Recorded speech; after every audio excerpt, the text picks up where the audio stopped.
साथियों, यही भावना हम सबके भीतर होनी चाहिए। ये महत्वपूर्ण नहीं है कि आपका योगदान कितना बड़ा है या छोटा। महत्वपूर्ण ये है कि आपने अपना योगदान दिया या नहीं।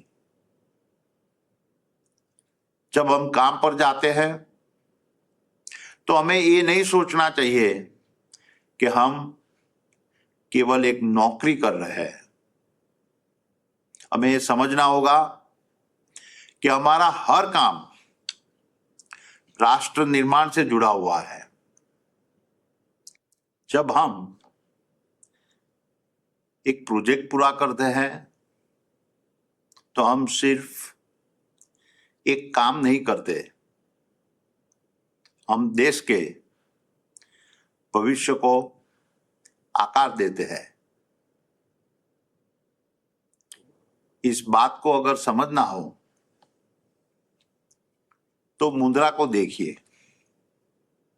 एक समय था जब वहां कुछ भी नहीं था, रेत थी, खाली जमीन थी। आज वही मुद्रा भारत का सबसे बड़ा पोर्ट बन चुका है। देश के व्यापार को गति दे रहा है और भारत को दुनिया से जोड़ रहा है। इसी तरह केरलम का विरिंजम पोर्ट भारत को ग्लोबल मैरीटाइम मैप पर एक नई पहचान देगा और हमें एक मजबूत ट्रांसशिपमेंट हब बनने की दिशा में आगे ले जाएगा। और कच्छ में खावड़ा, जहां हम दुनिया के सबसे बड़े ग्रीन एनर्जी प्रोजेक्ट्स में से एक बना रहे हैं, वहां आने वाली पीढ़ियों के लिए एक सुरक्षित और स्वच्छ भविष्य की नींव रख रहा है। और अब नवी मुंबई एयरपोर्ट ये केवल एक एयरपोर्ट नहीं है, ये हमारे देश का गौरव है। दुनिया के सबसे बेहतरीन एयरपोर्ट में से एक है। ये भारत की एविएशन कैपेसिटी को नया आयाम देगा, कनेक्टिविटी को बढ़ाएगा और लाखों लोगों के लिए नए अवसर खोलेगा। ये सिर्फ एक एयरपोर्ट नहीं है, ये भारत की बढ़ती हुई ताकत और क्षमता का प्रतीक है। इसी क्रम में आप सभी जानते हैं कि हाल ही में माननीय प्रधानमंत्री श्री नरेंद्र भाई मोदी जी ने उत्तर प्रदेश में गंगा एक्सप्रेसवे जैसे ऐतिहासिक प्रोजेक्ट का लोकार्पण किया है। यह एक्सप्रेसवे केवल 12 जिलों और 500 से अधिक गांवों को जोड़ने वाली सड़क नहीं है, बल्कि मां गंगा की पावन धारा की तरह ही लोगों के जीवन को जोड़ने वाला एक सशक्त माध्यम है। जैसे मां गंगा सदियों से हमारी आस्था और संस्कृति का पोषण कर रही है, वैसे ही यह एक्सप्रेसवे विकास की नई धारा बनकर लगभग 8 करोड़ से अधिक लोगों के जीवन में परिवर्तन लाएगा। मेरठ से प्रयागराज की यात्रा अब 10-11 घंटे से घटकर 5-6 घंटे में पूरी होगी। गंगा एक्सप्रेसवे की मजबूती ऐसी है कि जरूरत पड़ने पर इस पर फाइटर जेट्स भी उतर सकते हैं। ये नए भारत की शक्ति और आत्मविश्वास का प्रतीक है। मां गंगा हमारी आस्था है और गंगा एक्सप्रेसवे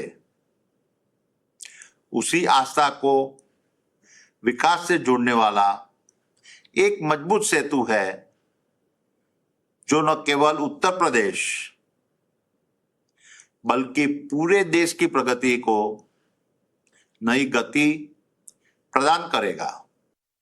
लेकिन साथियों, अदानी ग्रुप ने एक और संकल्प लिया है, जो शायद मेरे जीवन के सबसे कठिन कामों में से एक है और मेरे दिल के सबसे करीब है। धारावी का पुनः विकास ये सिर्फ एक प्रोजेक्ट नहीं है, ये शायद दुनिया के सबसे बड़े और सबसे चुनौतीपूर्ण मानवीय परिवर्तन का प्रयास है। मैंने ये जिम्मेदारी पूरी समझ के साथ ली है। बेशक इसमें चुनौतियां बहुत है। ये फैसला हमने मुनाफे के लिए नहीं लिया, हमने ये जिम्मेदारी इसीलिए ली है क्योंकि धारावी कहीं ना कहीं हम सबकी सामूहिक विफलता का प्रतीक रहा है।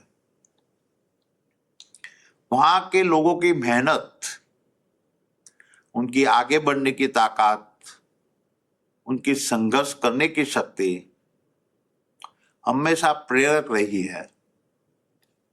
लेकिन हम एक समाज के रूप में उन्हें वह जीवन नहीं दे पाए जिसके वे हकदार थे। मैं इस स्थिति को बदलना चाहता हूं, इसीलिए मैंने धारावी की चुनौती स्वीकार की। ये सभी प्रोजेक्ट्स जो मैंने बताए वो अदानी ग्रुप के लिए गर्व और संतोष के साथ राष्ट्र निर्माण में एक छोटा सा योगदान भी है और आप सभी उस उपलब्धि की असली नींव है। इस मकसद में आपकी श्रम शक्ति को साधुवाद देता हूं और आप सभी को नमन करता हूं। एक समय था जब मैं सिर्फ 20 लोगों के साथ मुंद्रा के लिए निकला था। सुबह 4 बजे अहमदाबाद से निकलते थे, मुंद्रा पहुंचते थे और फिर पूरा हफ्ता वहीं रहकर काम देखते थे। उस समय साइट पर 300 से 400 लोग हुआ करते थे। मैं लगभग हर साथी को जानता था नाम से काम से और उनके स्वभाव से भी कौन कहां से आया है, कौन किस काम में एक्सपर्ट है, ये सब मुझे मालूम रहता था।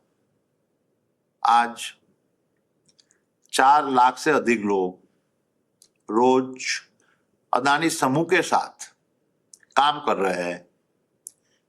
ये देखकर गर्व भी होता है, खुशी भी होती है, लेकिन मन में एक बात हमेशा रहती है कि मैं अपनी इच्छा के बावजूद अब हर साथी का नाम याद नहीं रख पाता।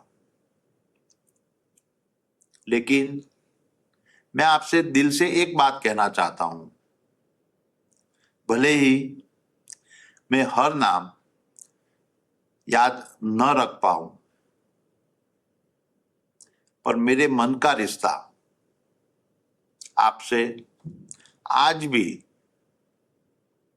वैसा ही है जैसे पहले था। संस्था का आकार बदला है, पर उसके संस्कार नहीं बदले हैं।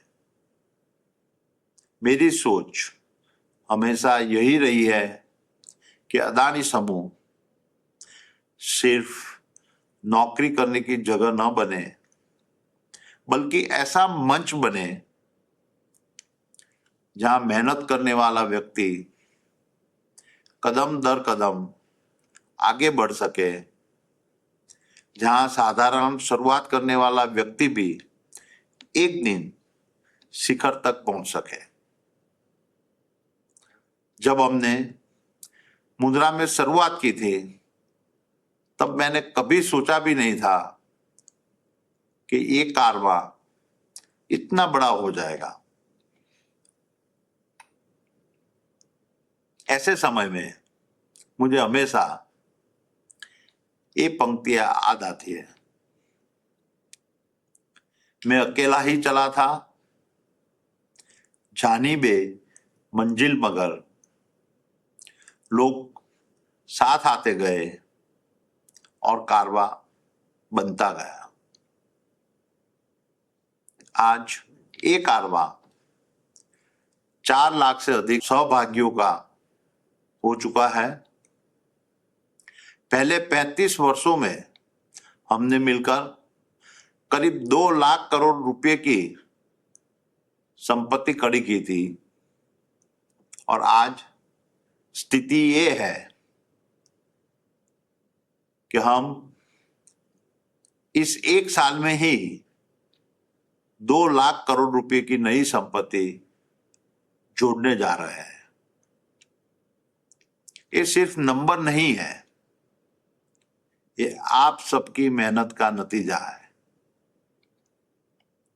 पिछले कुछ महीनों में मैंने अलग अलग साइट्स का दौरा किया। विमान, हेलीकॉप्टर और सड़क, हर माध्यम से मैंने 1 लाख किलोमीटर से ज्यादा की यात्रा की। हजारों सहभागियों से मुलाकात की। इन मुलाकातों के बाद मेरे मन में एक बात बिल्कुल साफ हो गई, अगर हमें अपनी गति बनाए रखनी है और भविष्य को और मजबूत बनाना है, तो हमें कुछ बुनियादी बातों पर पूरे संकल्प के साथ आगे बढ़ना होगा। उन्हीं अनुभवों के आधार पर हमने 3 बड़े बदलाव, 3 बड़े ट्रांसफॉर्मेशन पर काम शुरू किया है, जिसके 3 स्तंभ है। पहला स्तंभ है 3 लेयर मॉडल। जैसे जैसे संस्था बड़ी होती है, फैसले धीमे होने लगते हैं और किसी बात को एक स्तर से दूसरे स्तर तक पहुंचने में समय लगने लगता है। हम ऐसा नहीं होने देना चाहते। 3 लेयर मॉडल का मकसद है संगठन को और फ्लैट बनाना, ताकि जिम्मेदारी स्पष्ट हो और फैसले जल्दी लिए जा सके। जब लेयर्स कम होते हैं तो फैसले तेज होते हैं, काम की गति बढ़ती है और पूरी संस्था में एक नई ऊर्जा आती है। आज की दुनिया में फर्क कई बार कैपेबिलिटी का नहीं, स्पीड का होता है। हम चाहते हैं कि साइट पर जो डिसीजन 3 दिन में होता है वह 3 घंटे में हो। और उसका एक और बड़ा फायदा है, जब ऑर्गेनाइजेशन फ्लैट होता है तो युवा सहभागियों को जल्दी मौका मिलता है। हमारे पास बहुत सारे यंग इंजीनियर्स, सुपरवाइजर्स और मैनेजर हैं। उनके अंदर ऊर्जा है, नए विचार है। हमारी जिम्मेदारी है कि हम उन्हें मौका दें जल्दी सीखने का, जल्दी आगे बढ़ने का और जिम्मेदारी लेने का। दूसरा स्तंभ है पार्टनरशिप मॉडल। आज अदानी समूह की असली ताकत हमारे लोग हैं, हमारे एम्प्लॉइज भी और हमारे पार्टनर्स भी। दोनों एक दूसरे के पूरक है, एक के बिना दूसरा अधूरा है।